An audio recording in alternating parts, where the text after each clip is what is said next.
Ang tatalakayin natin ngayon ay tungkol sa pambansang kita. Ano nga ba ang pambansang kita?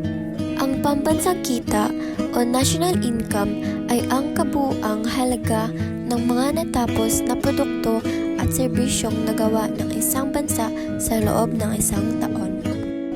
Halimbawa ng mga produkto sa gross national income. Una, pagmamanupaktura ng mga sasakyan. Mga sasakyang binuo ng mga Pilipino.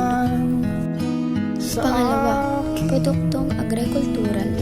Bigas, mais, saging, at kape na inanik ng mga lokal na magsasaka.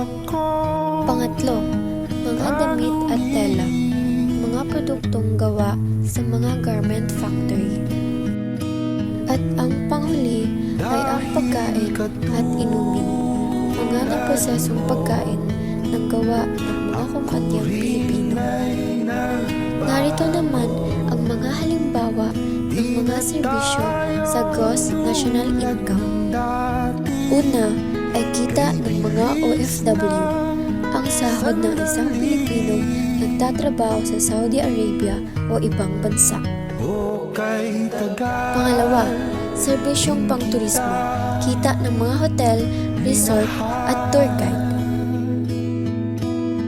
Pangatlo, BPO services. Kita mula sa mga call center na pagmamay-ari ng mga Pilipino. At ang panghuli ay serbisyo sa bangko.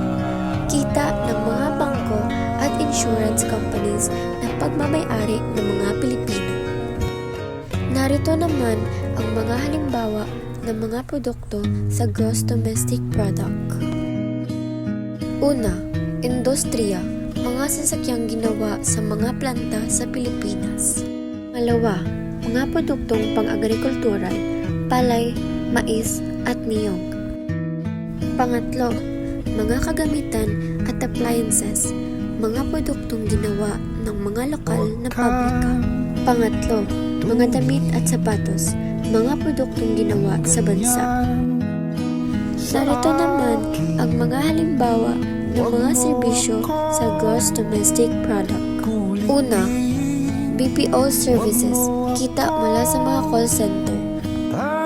Pangalawa, serbisyo sa edukasyon, mga paaralan at kalusugan.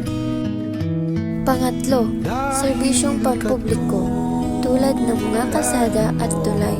At ang panghuli ay serbisyong pampinansyal, kita ng mga turismo at transportasyon. Ano ang pinagkaiba ng gross national income at gross domestic product? Ang pagkakaiba ng GNI at GDP ay ang saklaw ng kita at produksyon. Ang GDP ay sumusukat sa produksyon sa loob ng pisikal na teritoryo ng bansa, habang ang GNI ay sumusukat sa kita ng mga mamamayan at korporasyon ng bansa, saan man sila naroroon. Bakit mahalaga ang gross national income at gross domestic product? Mahalaga ang GNI at GDP dahil nagsisilbi itong pangunahing sukatan ng kalusugan, produktibidad at paglago ng ekonomiya ng bansa. Nakakatulong ang mga ito sa pamahalaan upang makabuo ng tamang pulisya, matukoy ang antas ng pamumuhay at makita kung umuunlad o bumabagsak ang ekonomiya sa paglipas ng panahon.